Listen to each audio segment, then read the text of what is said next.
the fakeness. If you wanna play tough and wanna hate this, I'll always show up. I don't ever slow up.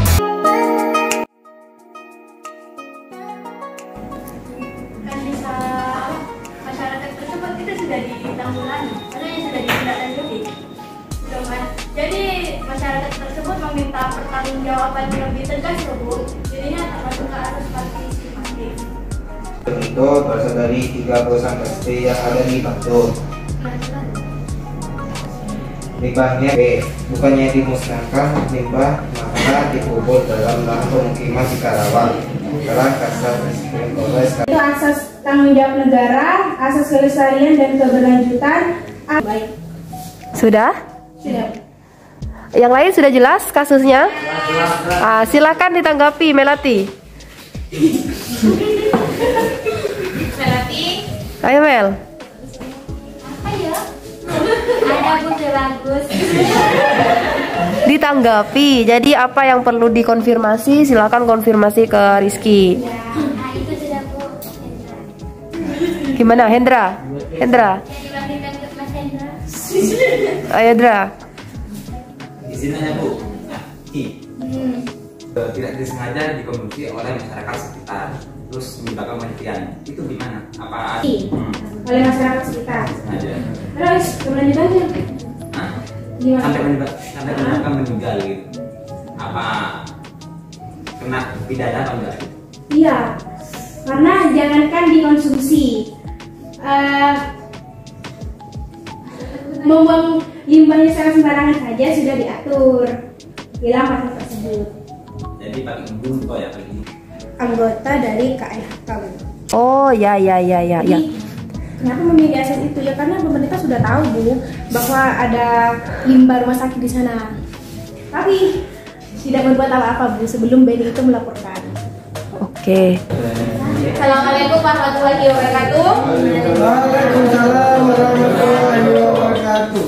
Baik, di sini saya akan mempresentasikan tentang pencemaran lingkungan, yakni di PT RUM Sukoharjo yang baunya bikin kembali resah. PT Rayon Utama Makmur ini bekerja di bidang kain mentah. Persoalan bau limbah pabrik ini sudah menjadi permasalahan berulang-ulang beberapa tahun terakhir. Limbah PT RUM sebenarnya tidak hanya kali ini saja dirasakan oleh warga, namun sudah berkali-kali. Hari lalu pipa pembuangan juga patah, jadi terganggu terus. PT RUM sudah didatangi oleh DPR RI, tetapi belum ada tindakan. Itu sudah diperiksa oleh DPR RI. Tidak hanya itu, keluhan limbah yang menyengat tidak hanya 11 bulan untuk perbaikan pipa dan penanganan bau. Namun untuk pencemaran limbah kali ini DLH Sukoharjo mengakui sulit memberi sanksi. Ucapnya sekarang susah karena Undang-Undang Cipta Kerja sekarang kewenangan pusat. Mau surat ke sana berikan teguran tertulis, saya tidak punya kewenangan. Ucap DLH Sukoharjo. Akhirnya sudah dikomunikasikan dengan KLHK. Waktu dekat yang turun dari KLHK, pengenaan sanksi dan pengawasan sekarang di pusat katanya. Iya katanya. KLHK ibunya Bu. Agus menyebut pihak telah mendatangi lokasi kerusakan pipa limbah PT RUM. Menurutnya pabrik itu butuh waktu sebulan untuk memperbaiki pipa tersebut. Nah, di dalam waktu 30 hari itu sudah ditangani oleh limbah PT RUM. Terus sehingga PT RUM ini sudah meneror bau busuk terhadap warga. Jadi warga melakukan demonstrasi untuk menutup faktor sekitarnya juga, Bu. Kira-kira yang harus serasi dan seimbang itu apa aja? Antara pabriknya, pelaku usahanya yang sudah kayak meresahkan warga gitu Bu. Iya. Nah, dengan masyarakatnya Ibu di sekitar itu. harus seimbang tuh Bu. Di sana kalau mau buka pabrik di sana harus memperhatikan warga juga Bu, jangan selalu kayak meneror bau busuk dari pabrik tersebut. Nah, jadi sebelum membuka pabrik di situ, pra membuka pabrik itu apa sih yang harus dilakukan? Itu kan harusnya dianalisis dulu kan, baik itu lingkungannya seperti apa, potensi kerusakannya seperti apa, kemudian letaknya, ya kan tidak sembarang tempat itu boleh dijadikan lokasi itu pabrik itu, ya kan? Ataukah di sini ada keberpihakan dari pemerintah terhadap PT RUM ini sehingga diberikan izin, sehingga diberikan izin untuk membuka usaha ataupun membuka pabrik PT RUM itu di daerah itu, sehingga dampaknya cepat dirasakan oleh masyarakat sekitar bau-bau itu, karena di situ padat penduduk atau daerah pemukiman kan seperti itu. Jadi memang betul harus ada keserasian dan keseimbangan antara itu bergerak di bidang apa,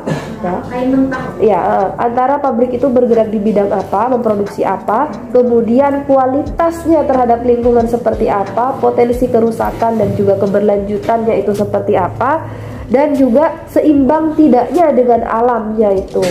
Ya, nah yang lain silakan untuk menanggapi. Ya Rizal, silakan.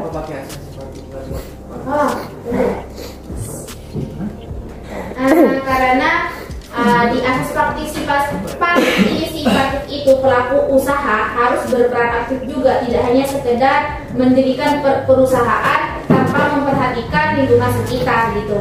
Nah, kan warga di sini sudah melakukan demo, terus terkait bau busuk tersebut.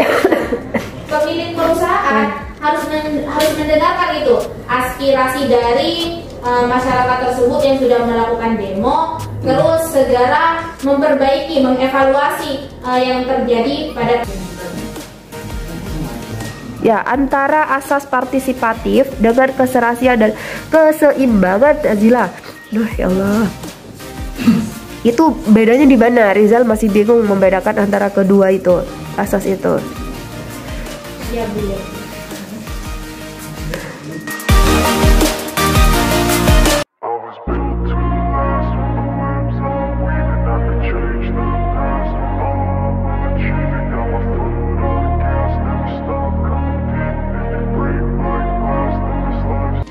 Kalau di asas partisipatif itu kayak peran aktifnya masyarakat dengan pelaku usaha gitu.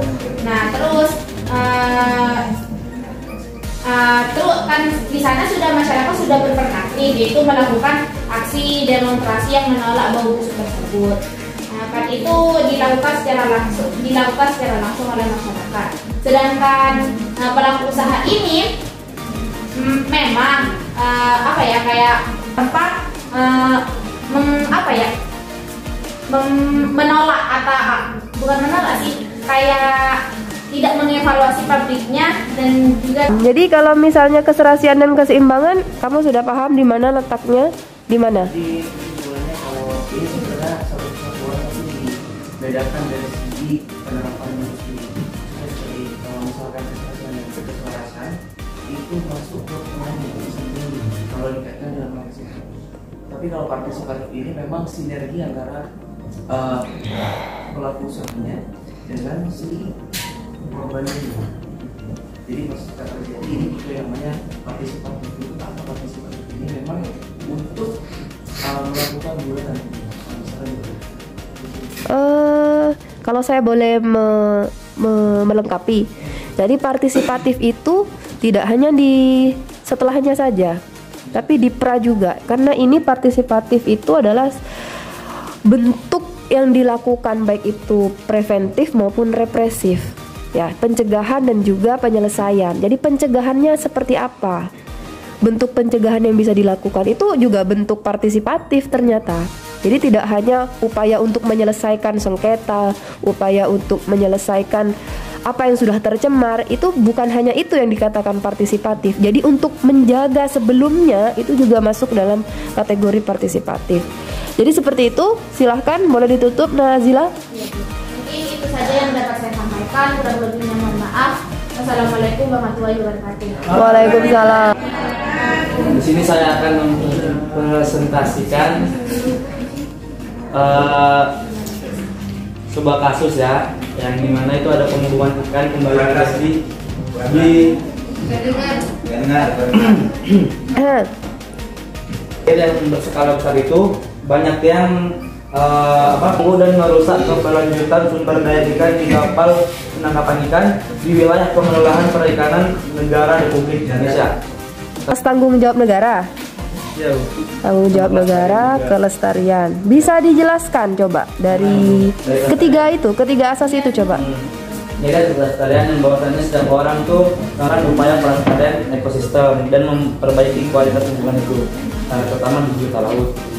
Lalu asas keberlanjutannya nggak pakai itu. Nggak pakai keberlanjutan. Terus asas tanggung jawab negara. Jadi negara harus menjamin pemanfaatan sumber daya alam yang akan memberikan manfaat dari generasi ke generasi. Ya, ayo, siapa namanya Hendra? Itu ada yang kurang, ada sustainable development kan itu. Berlanjutan. Ya. Ya itu kan.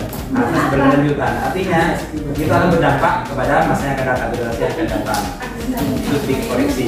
Nah, pertanyaan saya adalah, nah, contoh nih, di satu pulau gitu kan, ikannya itu dia dipancing nggak bisa, gitu kan. Kenapa? Ya, Ikannya itu ikannya itu. Ya. Bisa loh, tapi saya Harus satu pancing. negara ada lagi rumusnya. Kan problemnya gitu kan. Nah, apabila pemboman ikan itu dilarang oleh negara, apakah negara akan menuntut kepada masyarakat tersebut untuk memberikan sosialisasi ataupun bantuan? apa pertanyaan?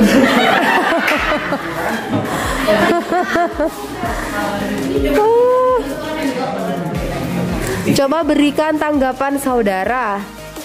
Tolong memberikan tanggapan Anda, saudara juga, tentang bagaimana kalau bom ikan itu adalah satu-satunya warga tersebut untuk menghidupi keluarganya, untuk melangsungkan hidupnya ke masa depan.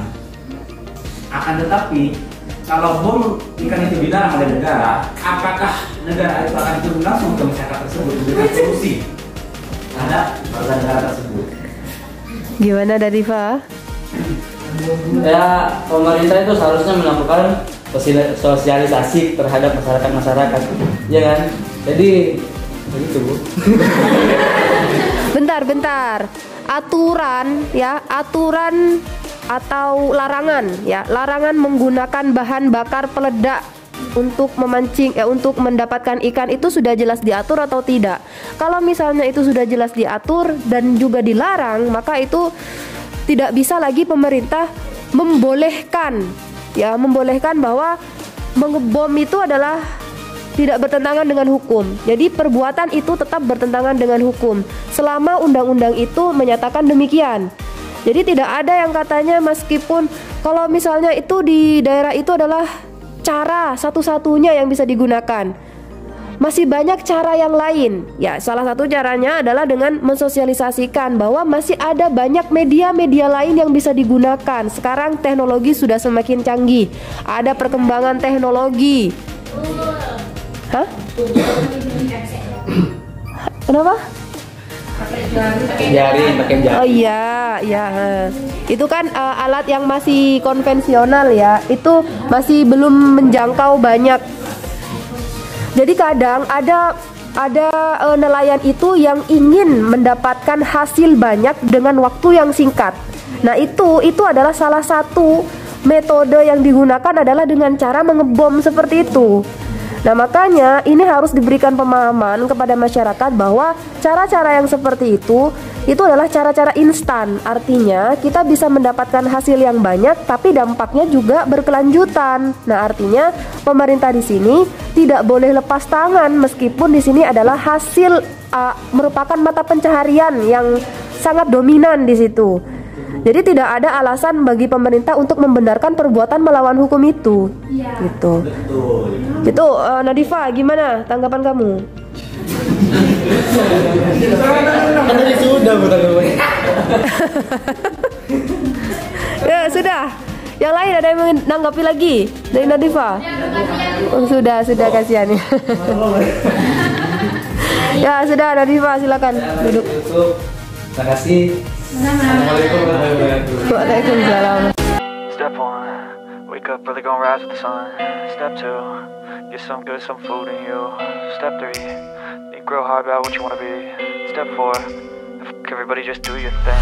Wake up, today's gonna be a good day. Wake up, today's gonna be